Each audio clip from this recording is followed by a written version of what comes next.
နေ့ရှေ့လယ်ပိုင်းပေါ့နော်ယူရိုတို့မှာဘာတွေဖြစ်နေလဲဆိုရင်တော့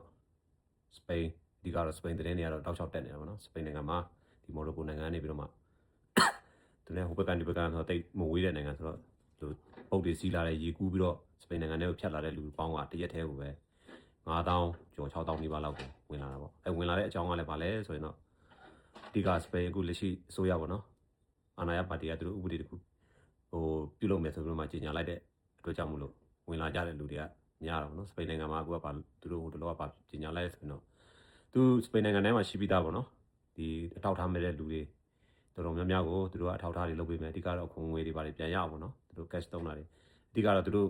အထောက်ထားတွေလုပ်ပေးနေတာပဲလူလဲဆိုတော့ဒီသူတို့ ਨੇ စကားတူတဲ့ကိုလံဘီယာတို့ဒီဟိုကတော့ဗောမက္ကဆီကန်တို့ပြီးရင်ဒီဗာလဲအဲဒီလူမျိုးတူတဲ့လူတွေပေါ့နော်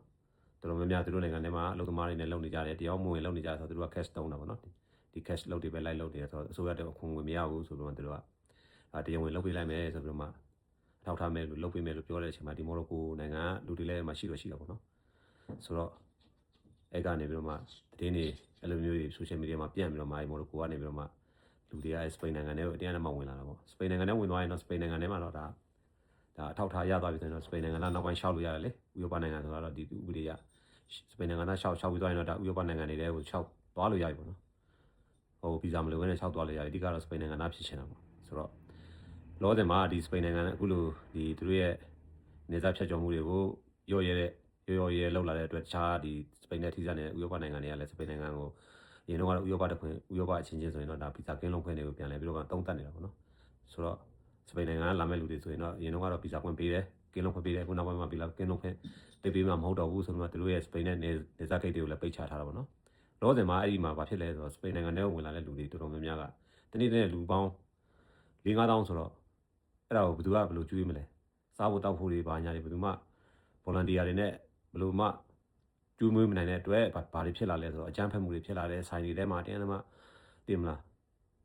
ဝင်လူ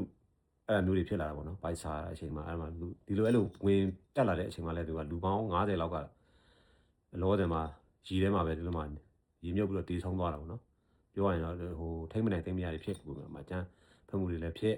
မျိုးထဲမှာမျိုးစုံတွေဖြစ်နေတာပေါ့ဆိုတော့လောဆယ်မှာအဲ့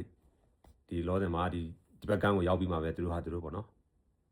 သူတို့ရဲ့စိတ်ဆန္ဒနဲ့ဒီမှာနေရတာဘယ်လိုပြောမလဲ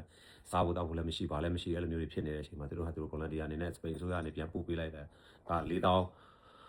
4,000-8,000ရှိတယ်လို့တော့ရေးထားတာပေါ့ရေးထားတဲ့ထဲမှာတွေ့တယ်ဆိုတော့4,000-8,000ဆိုတော့ဝင်လာတာ